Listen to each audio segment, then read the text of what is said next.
Sebuah rumah 2 lantai di Jalan Hoki, Kelurahan Loro Pajo, Kecamatan Ilir Barat 1, Palembang terbakar pada Rabu 30 April 2025 siang.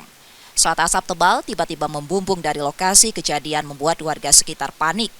Kapolsek Ilir Barat 1 Palembang menyebut api yang sempat berkobar hebat berhasil dipadamkan sekitar 1 jam kemudian usai 6 unit mobil pemadam kebakaran dan petugasnya dikerahkan ke lokasi.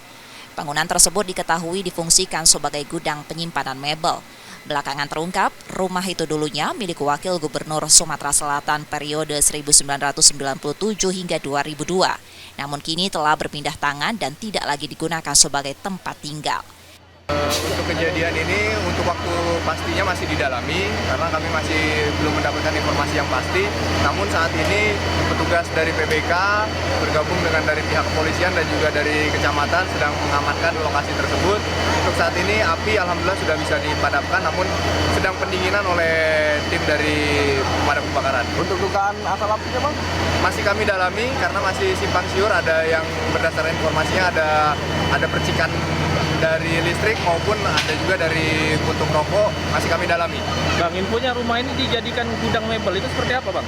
Untuk informasinya demikian, kami juga infonya sudah dijual oleh pemilik yang sebelumnya kepada pengusaha, namun kami masih mencari informasi lebih lanjut.